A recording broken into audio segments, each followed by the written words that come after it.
sahabat seperti biasa kita bersama kembali di program Perempuan Bijak. Nah, pada kesempatan hari ini saya juga sudah bersama dengan salah satu keluarga yang saya cukup luar biasa. Andi Rahmatika Dewi ada yang lebih dikenal dengan nama Cicu yang merupakan salah satu program inti ya yang lebih memilih karirnya berada di bawah pernah menjadi anggota DPRD Kamu dari tahun 2009 dan usianya waktu itu masih 20 tahun. Masih cukup muda nih Cicu. Dan waktu itu sempat duduk di DPRD Kota dan berlanjut sekarang ini menjadi anggota DPRD di Provinsi Sulawesi Selatan. Saat ini Cicu sendiri juga menjadi Ketua Komisi B DPRD Sulawesi Selatan dari Partai Nasdem. Sebelumnya juga pernah ada di Partai Golkar pada saat itu. Nah, Cicu kita ingin tahu dan pendengar ingin tahu seperti apa sih sebenarnya proses perjalanan karir Ibu Cicu itu sampai memutuskan untuk berada di panggung politik. Dan tentu pendengar Ras FM ingin tahu sebenarnya apa sih yang dirasakan ketika berada di panggung politik. Silakan. Baik, terima kasih untuk semua pendengar Ras FM ya. Terima kasih sekali untuk kesempatan yang sudah diberikan kepada saya untuk bisa bincang-bincang di sini. Sebelumnya saya juga mantan penyiar radio, anak muda zaman dulu. Jadi rindu sekali rasanya berhadapan dengan mic, kemudian ada mixer dan lain-lain. Itu suatu hal yang sangat dirindukan ya. Jadi singkat cerita ya, kalau dari pertanyaan tadi terkait dengan bagaimana sih ceritanya bisa terjadi di dunia politik, padahal disiplin ilmunya itu dokter gigi, itu kan jauh ya, menyingkirkan sekali ya benar.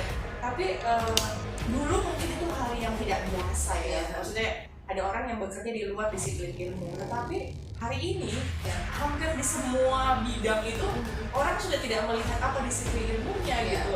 Bisa saja seorang bos di bank ternyata dia sarjana hukum gitu kan ya. Ini bukan sesuatu hal yang luar biasa. Singkat ceritanya sebenarnya tahun 2008 menjelang pemilu 2009 waktu itu partai politik bersiap untuk memasukkan caleg perempuan karena ada aturan baru terkait dengan 30% kuota perempuan di daftar nama caleg. Pada saat itu baru berlaku. Sehingga banyak partai politik tidak siap dengan hal tersebut. Akhirnya merekrutlah kader dari luar. Nah, saya ini adalah salah satu kader yang rekrutan luar, bukan kader asli partai. Waktu itu mungkin karena saya seorang penyiar radio, kemudian saya suka versi beberapa partai, tidak formal dan lain-lain pemerintahan.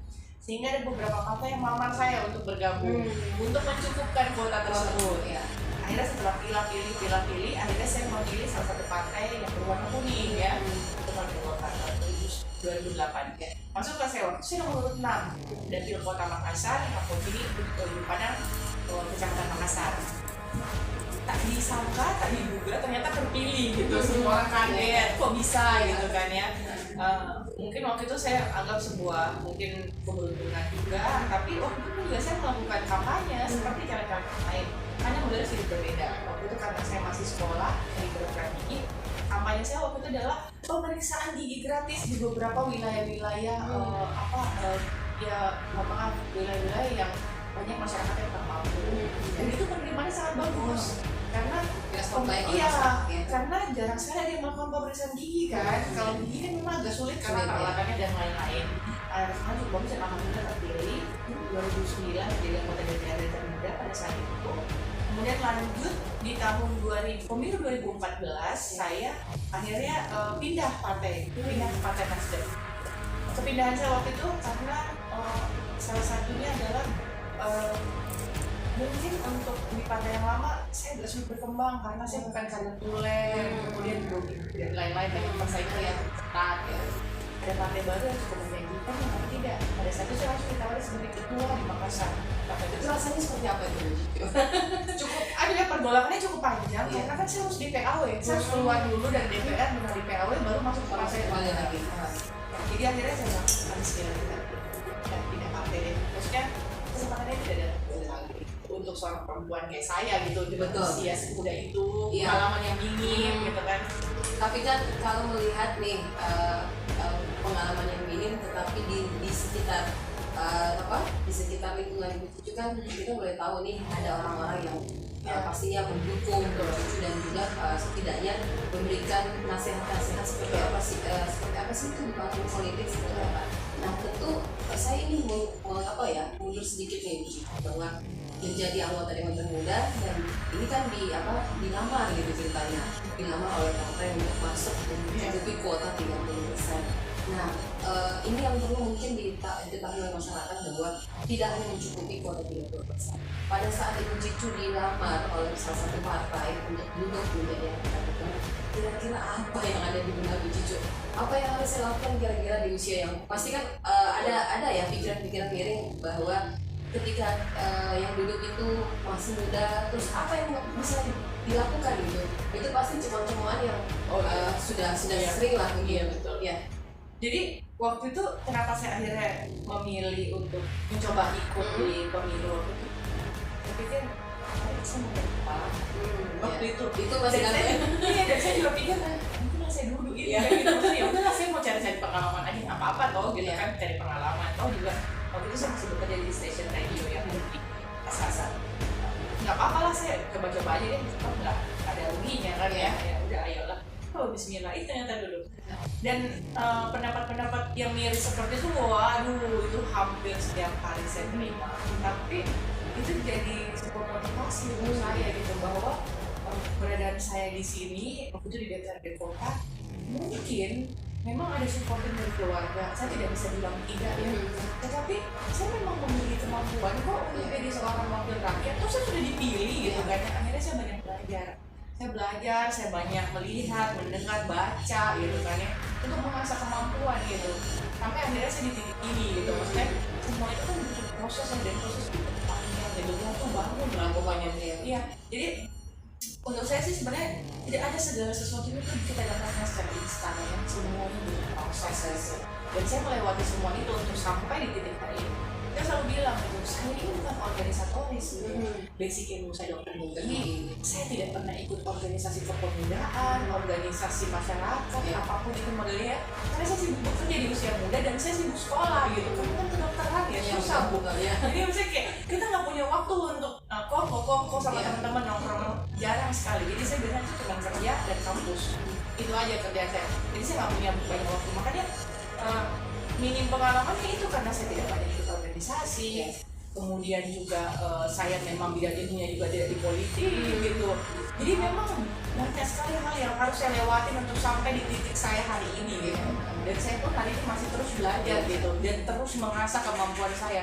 Karena buat saya ilmu itu harus update gitu. Kita itu harus update mengikuti perkembangan zaman gitu. Jangan cepat puas dengan hari ini saya udah 3 periode jadi anggota DPR, saya udah pernah maju di pemilihan wali kota, saya udah jadi ketua komisi, saya udah pernah jadi wakil ketua DPR, saya ketua partai gitu. Maksudnya pencapaian itu tidak membuat saya puas dan justru bikin saya selalu pengen belajar.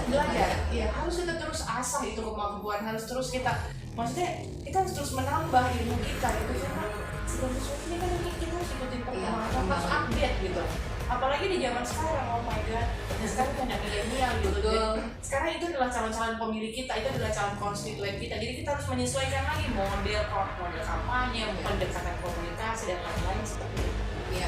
Iya, selamat Ras. Banyak hal yang perlu kita ketahui. Cicu, bagaimana dia bisa sampai saat ini bertahan di tengah banyaknya politik dan juga seperti apa lawan-lawan politik. Kata orang ya Bu Cicu ya, di panggung politik itu tidak ada kata teman, banyak lawan dibanding teman. Nah seperti apa? Kita akan kembali setelah kita break berikut. Ya baik sahabat kelas, kita lanjut kembali ini masih di perempuan bicara dan kita pada tema hari ini tentang perempuan di balik panggung politik. Menarik, kenapa? Karena perempuan itu selalu menjadi celah untuk jadi pembahasan gosip dan tanda kutip ya. Perempuan kadang itu dijadikan nomor 3 lah ketika duduk di panggung politik, dianggap tidak punya kompeten, tidak punya kredibilitas, tidak punya kapabilitas. Tetapi Ibu Cicu ini bisa menunjukkan bahwa perempuan itu bisa berubah menjadi menjadi kepercayaan oleh rakyat. Nah, Bu Cucu ini kan tentu ada motivasi dan bagaimana peran keluarga. Peran keluarga ini kan sangat penting. Apalagi Bu Cucu sudah berkeluarga, adakah protes dari keluarga, adakah rasa rindu Ibu Cucu ketika saya ingin seperti dulu deh gitu, mengurus keluarga itu kan pasti ada hal-hal yang membuat kita jatuh bangun. Silakan Bu Cucu. Saya selalu bilang kemana-mana kesuksesan saya hari ini nomor satu adalah rezeki dari Allah. Yang nomor dua adalah keluarga yang luar biasa memberikan support gitu. Karena tidak mungkin saya sampai di sini tanpa support dari keluarga, terutama suami, anak, orang tua, ya, paman dan lain-lain orang terdekat.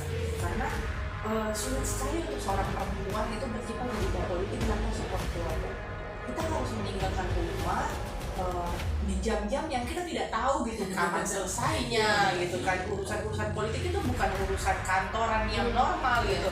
Orang 8 to 5 gitu kan ya, kerja politik, kita pekerja politik tidak Ada seperti istilah 9 to 5 iya gitu kan, nggak ada dari 8 jam kerja, 8 jam kerja nggak ada gitu seperti itu.